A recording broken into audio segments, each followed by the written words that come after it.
Buongiorno cari amici e ben ritrovati nel canale vostro Marietto Veneziano. Da come avete visto dal titolo mascherina, oggi parleremo di differenza tra magia nera ed agida, perché è molto importante, perché alcune persone che mi seguono sul web mi hanno contattato in via WhatsApp negli scorsi mesi e anche via telefono, e quindi il vostro Marietto corre subito a spiegare com'è la situazione. Ma prima di questo vi chiedo di iscrivervi al canale di The Garda Marietto Veneziano, di venirci a trovare nei nostri gruppi Facebook e Telegram, dove lo sapete che ormai lunedì sera dalle 20:30 il Degale Marietto Veneziano e Milas, coadiuvati da Milas chiaramente, tengono un percorso esoterico gratuito. Siete tutti invitati e sotto in descrizione ci sono i vari link per poterci raggiungere. Allora, parliamo un po' di questa magia nera tanto osannata, tanto usata, tanto vilipendiata nei vari gruppi di social, perché se ne leggi di tutti i colori, da chi fa voodoo, da chi fa magia nera salomonica, da qui di qui di là, di qui di sopra, di qui di sotto, no? Insomma, tutti maestri e tutti maghi. Il problema però è che è vero che la magia nera è chiaramente più performante per far del male, ma non c'entra niente con i sentimenti. Con i sentimenti bisogna usare strumenti adeguati anche a livello vibrazionale della persona che si vuole raggiungere. Il vostro Marietto ha sempre non osannato, ma predicato l'adagida come mezzo più confacente, per il semplice fatto che in meno tempo si riesce a raggiungere dei risultati più performanti. Chiaramente ogni caso è a sé, non esiste un caso identico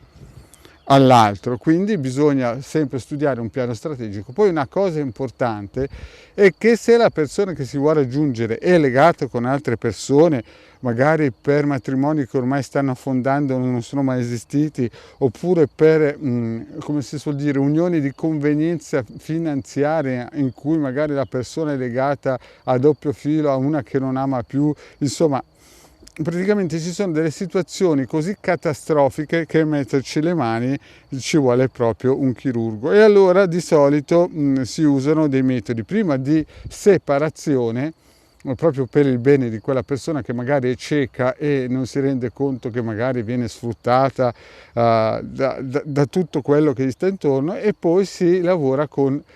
dei mezzi coercitivi mentali per poterla aiutare a ritrovare la propria anima gemella. Chiaramente si lavora sempre in quella direzione. Capitano anche in casi in cui non è l'anima gemella, ma il vostro Marietto lo spiega bene al committente che magari sarebbe meglio fare, magari più che una dagina, un rituale propiziatorio per fare in modo di trovare un'anima gemella. Oppure si fa un sigillo che chiaramente è più debole, ma più alla lunga distanza, lavora a lunga distanza, e si vedranno i risultati magari molto più avanti nel tempo, diluiti nel tempo, comunque sempre efficace.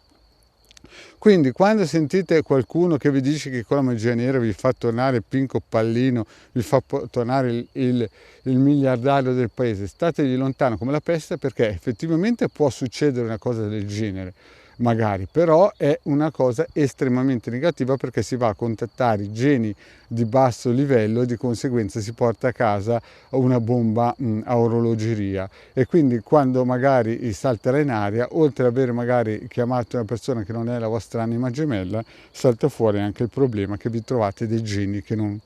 pensavate neanche che esistessero. Quindi cari amici, il vostro Marietto vi dice: lontano dalla magia nera, lontano dal voodoo, dall'udu, da tutte quelle cose che le persone propinano, state lontano da questi, non ciarlatani, perché purtroppo non sono neanche ciarlatani, però lontano da questi predicatori di sventura, e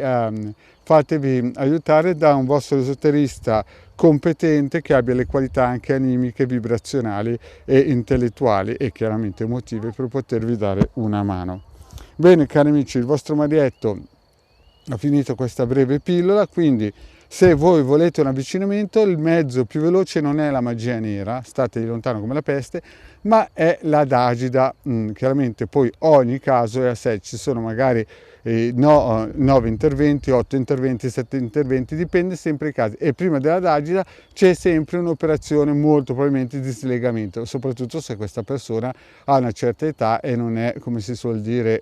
vedovo, nel senso che magari è insieme o è legato a qualcuno perché è ingabbiato da problemi economici, problemi sociali, problemi di qualsiasi tipo, allora bisogna in teoria ma anche in pratica fare uno slegamento, perché se voi mi fate un legamento con persone che sono già legate per qualsiasi motivo ad altre persone, è chiaro che la cosa diventa in salita e quindi diventa molto più difficoltoso. Bene, cari amici, questa dritta del vostro Marietto, vi chiedo, visto che è finita Pillo, vi chiedo di iscrivervi al canale di YouTube di Hildegard del vostro Marietto Veneziano, di venirci a trovare nei nostri gruppi Facebook e Telegram. Grazie cari amici e alla prossima, ciao!